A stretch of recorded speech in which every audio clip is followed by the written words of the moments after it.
Good afternoon, basketball fans, and welcome to another edition of Sports Talk with Rags here in season 4, episode 22. And today, here we are joined by Jim Corrigan. Jim, how you doing today? I'm doing great, Rags. How you doing? Hey, I'm doing great, and definitely, I know before we started taping here. I know that we definitely have some common ground here with your assistant assignments. But let's start at the beginning. I mean, what was it? What was it like here? Did you grow up around all sports, or was it mainly just basketball? Well, I'm from Baltimore originally, and I was born into a family of lacrosse people. Oh, okay. Okay. So my extended family, they're all involved in lacrosse in some way, shape, or form. But we moved away and ended up in Winston-Salem, North Carolina when I was 9 years old Okay. and lived there until I came to uh, William and Mary. Right. So grew up in the heart of Tobacco Road. So it was kind of natural to play basketball. And that ended up, I played all the sports as a kid, but then that's the one I gravitated to by the time I was in eighth or ninth grade. Yeah, and I see, when college came, got opportunity here to be a student athlete there at Duke and be part of the Blue Devil basketball program. And with me being always liking broadcasting, I mean, Jim Sparkle here with CBS Sports, and even the G Man, a good NBA career, but he also has done some broadcasting in college basketball. But there's a couple of your teammates while you're at Duke. Yeah, yeah, they were great players and great guys. And then Gene Banks was also an incredible player during the time I was there. Um, it's funny I was on the last team before Mike Krzyzewski got to Duke. Played for Bill Foster, and nowadays people think there wasn't even basketball at Duke before. We were actually pretty good. Yeah, yeah, I see. I mean, two ACC tournament champions, three NCAA tournaments, and actually in '78, not only did you guys make it to the Final Four, but lost to Kentucky there in the championship game. Yeah, it was a tremendous program, and then Coach Foster decided to leave, and Coach K came in, and the rest they say is history. Right. Yeah, and so then after Duke, I saw that you got into high school coaching. So what was the opportunity here to go into college coaching? Well, I spent 7 years on the high school level. The first two were at Northern Durham with Kevin Billerman. Kevin was a Duke player who had gone overseas, came back, and was working at Northern Durham right there in Durham. So Okay. after I graduated, he talked me into helping him out, and then I kind of got the bug. Right. So from there, I moved to Bishop McGuinness in Winston-Salem, and really enjoyed it. And after 5 years there, I ended up going to William and Mary with Chuck Swenson when he got the job. So that's kind of how it happened. My Duke connection, kind of made that happen.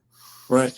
Yeah, and I mean William and Mary. My brother and sister both went there. My brother Mike Ragsdale pitched. And there for try baseball, but try basketball. I mean, you want to talk about student athlete. I mean, just with the tradition of the College of William and Mary, but definitely remember when UVA came down, and that was exciting seeing William and Mary Hall packed, and William and Mary lost in overtime, but at least to force UVA there into overtime. Yeah, it's not very often that a school like William and Mary gets a team like Virginia to come there.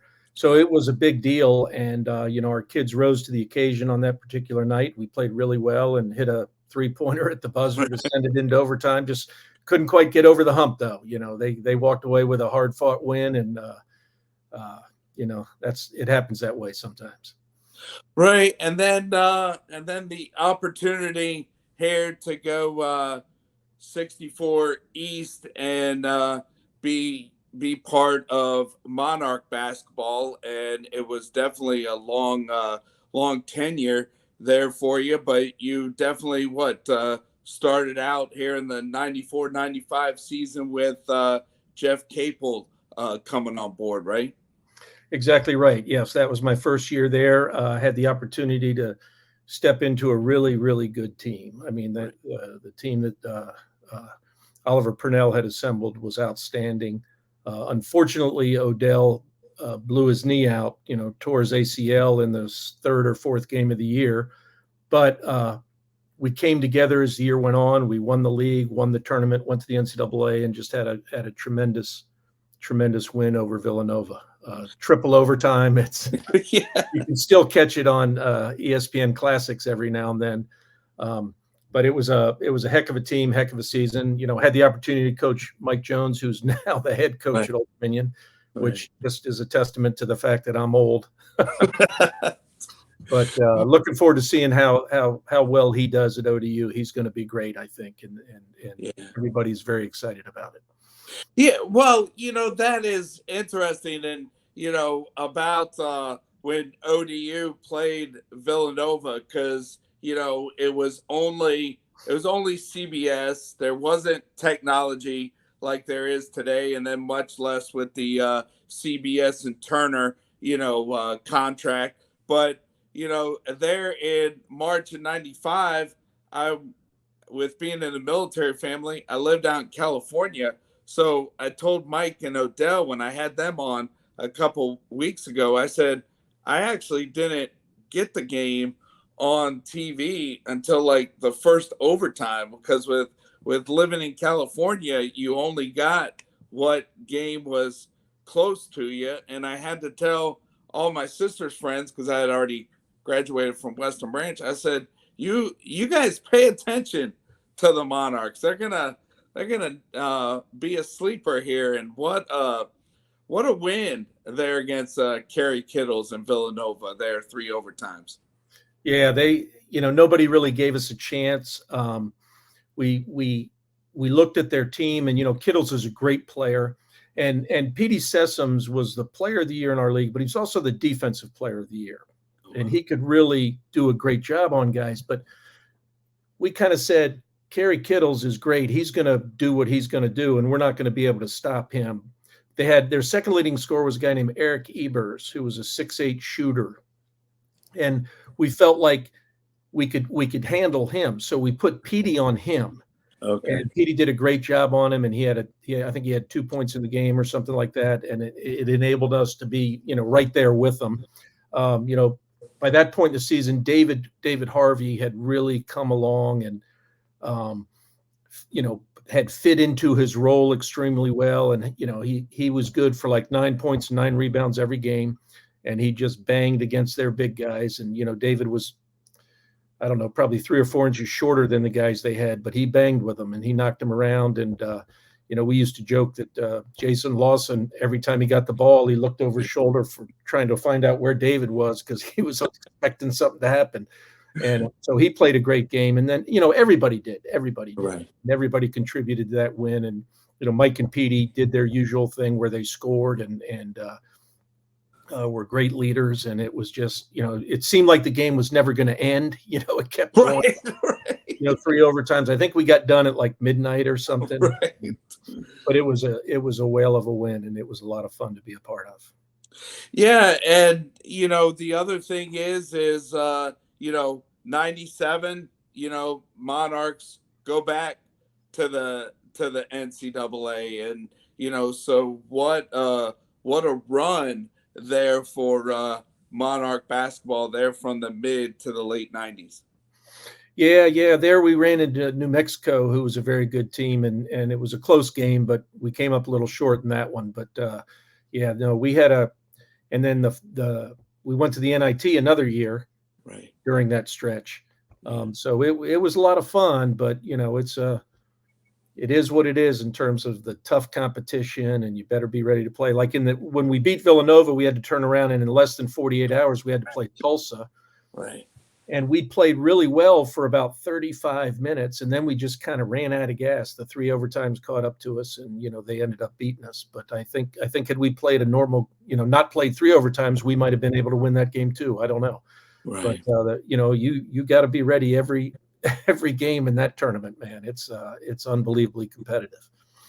Yeah, and the thing is, I've lived here since '87, except for those 2 years, 95 and '96. There in California, but one thing that has been consistent here in our area, and with the tradition of Monarch and Lady Monarch basketball. I mean, whether for the men, at Scope, then Fieldhouse, then to the Ted, what's Chartway Arena now, and the Lady Monarchs, they're from the Fieldhouse to the Ted and Chartway Arena. I mean, fans definitely support Monarch basketball. Yeah, there's no question we've got a tremendous fan base, and always have. That's something that was there long before I arrived, and it has been there ever since. I mean, they are they are very passionate about their Monarchs. That's for sure. Right? And then also, when Jeff Capel, you know, um, he moved on, and you were a holdover there when Blaine Blaine came on in the opening of Chartway Arena. I mean, it was like another spark here of success here as the Monarch basketball program went to the NCAA's 05, 07, 10, and 11, and then the NIT Final Four there in 06, and nothing like playing in Madison Square Garden. Yeah, we had a great 8-year run where we averaged about 25 wins a season and went to postseason play every year. Won the first ever CIT tournament. Right. Had to go to Bradley to win that. Went to an NIT Final Four and 4 NCAA tournaments. Beat Villanova one year. You talk about the luck of the draw. 2 of those 4 years, we had to play Butler in the first round of the tournament. Right. And the last year we played them, they beat us by 2 on a tip in. Right. And kind of broke our hearts, but they went all the way to the championship game of the Final Four that year, and we felt like if we could get past them, we had the ability to make a run with that team. But unfortunately, we didn't get past them. So Right, and that's the thing here with the NCAA's, and I drove up to DC there in 2011. The 8-9 game. I mean, and Florida Atlantic. I know that they played a 16 seed in the second round, but those 8-9 games there in the first round, whoever wins that, and as Butler showed there in 2011. I think they took down Pitt, but depending on where the draw is, you get by that first game, and then just the momentum, could carry you. yeah, it's probably one of the tougher games though in the first round when you look at the seeding and all that. And that particular year, we were a little baffled. We were a 9 seed, and earlier that year down in the Virgin Islands, we had won that tournament and beat Xavier in the finals, and we beat them. We beat them soundly. We led start to finish. We ended up winning by 9, and they were a 6 seed that year. So we really didn't understand. How are we a 9 if they're a 6, and how are they a 6 if we're a 9? It was just one of those things that was kind of baffling. But you don't have can't negotiate it. You just got to show up and play. And we played. It wasn't a beautiful game. Neither team shot particularly well. It was a defensive battle, and they just made that one play at the buzzer that won the game. And we felt like had we been able to get into overtime with them, both of their post players had 4 fouls. Right. If we could get into overtime, we thought we had a real advantage. But they made the tip in, and the rest is history again. But and 2011, for the CAA to get 3 teams. Then the year that George Mason, went to the Final Four, and then 2011 VCU goes to the Final Four. But and I know the CAA is different, and I know a lot of teams move around here the last few years, but I mean, back then, I mean, the CAA was very good competitive basketball. Yeah, it really was. It was a tremendous league, and in some respects, it's a shame that it had to break up the way it did. But yeah, there were some really good things happening, and had those schools stayed together, I think it would have continued to be a very, very good league in basketball. I mean, the rivalry that we had with VCU during that time was, I was part of the Duke Carolina rivalry. The only difference between the two was Dick Vitale was at one screaming and yelling and going crazy, and wasn't at the other one. That's the only difference. It was a very intense, hard fought game every time he played. It was a lot of fun. The fans were into it. I mean, it was just really an exceptional rivalry. Yeah, and with working for the government, I've had some meetings in downtown Richmond, and it's kind of a shame that how I don't even think the Richmond Coliseum hosts any postseason tournaments nowadays, if anything at all. I mean, Elizabeth and I, we would drive, 64 West, and if you guys played early, just commute back and forth, and then on that championship Monday, the place would be packed. You know. Yeah, a lot of the schools didn't like the fact that it was in Richmond because they thought it gave it one time it gave University of Richmond Right. advantage and VCU advantage, but it was the best thing for it because of that very reason. You had great crowds, you had a great atmosphere, and it was fun to play in that atmosphere, even if the crowd was a little bit one sided.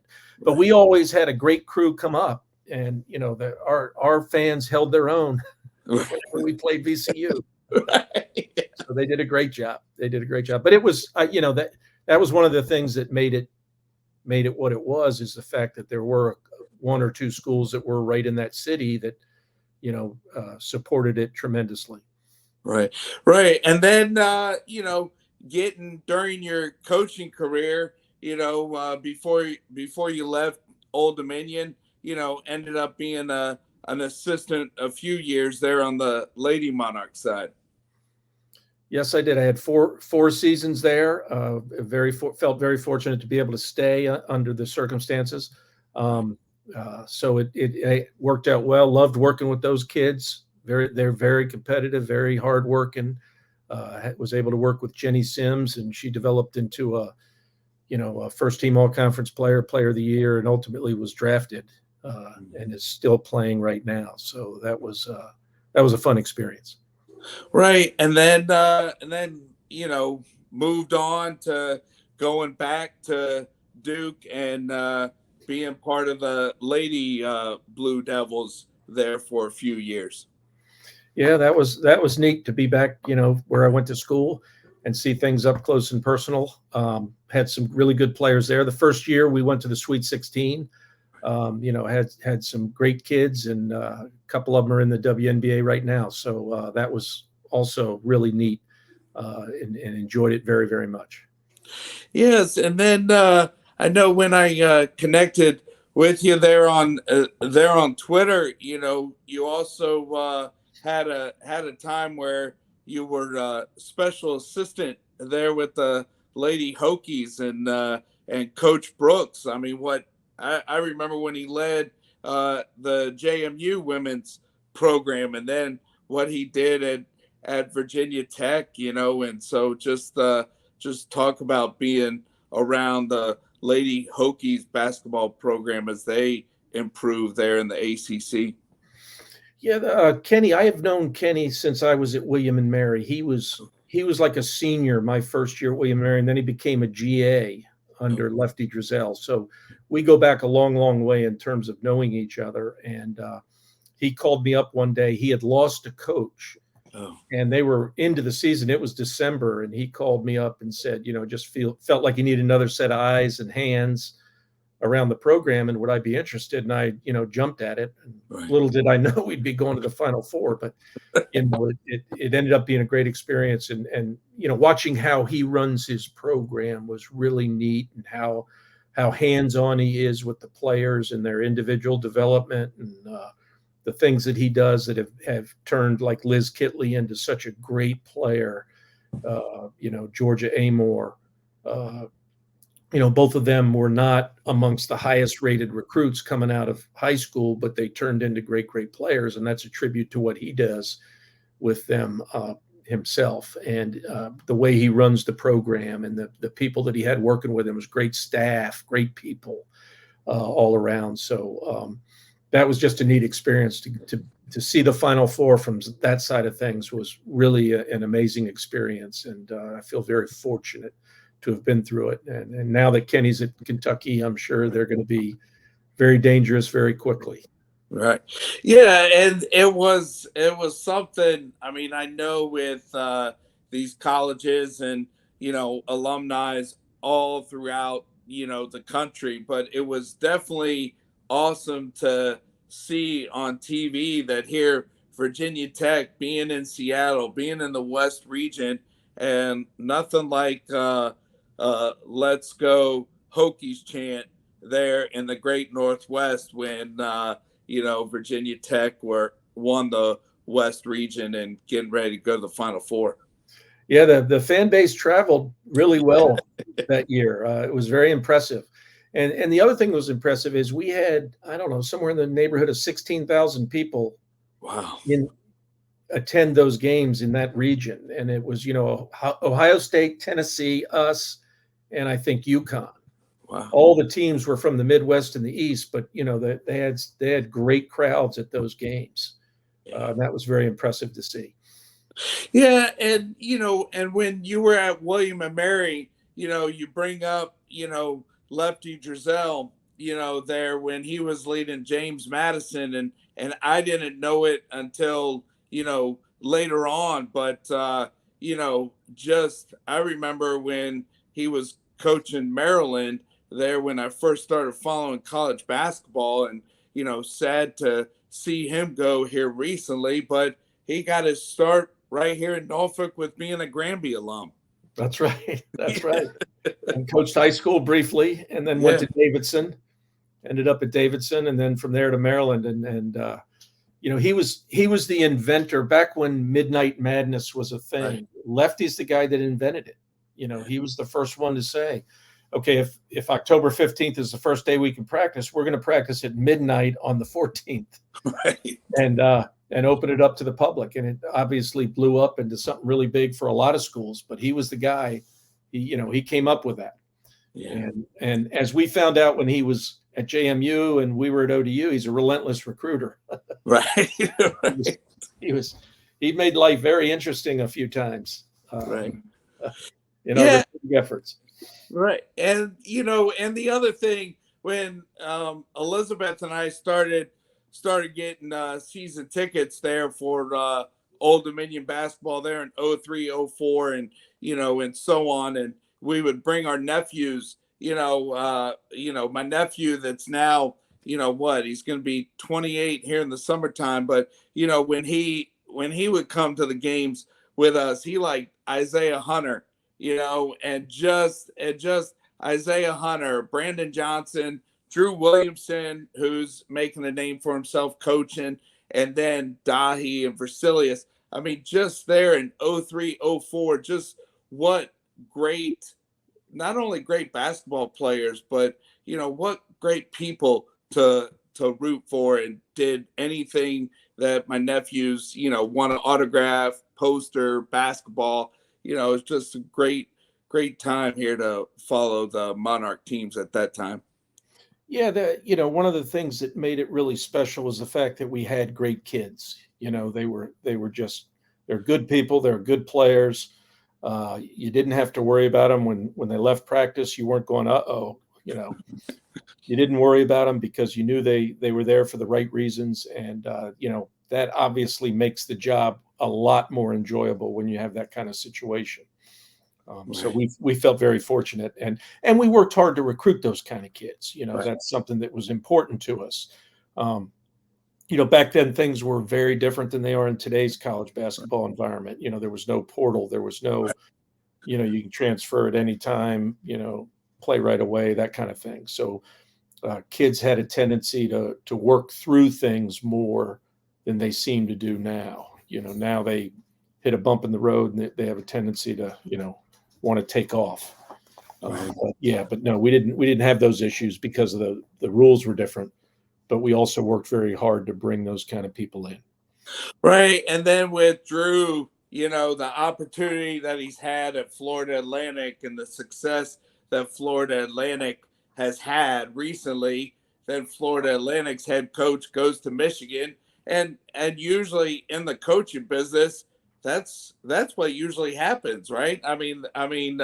Somebody was like, Michigan, why is Drew going to Michigan? But hey, when a former head coach from Florida Atlantic goes to Michigan, that's a great opportunity there for Drew.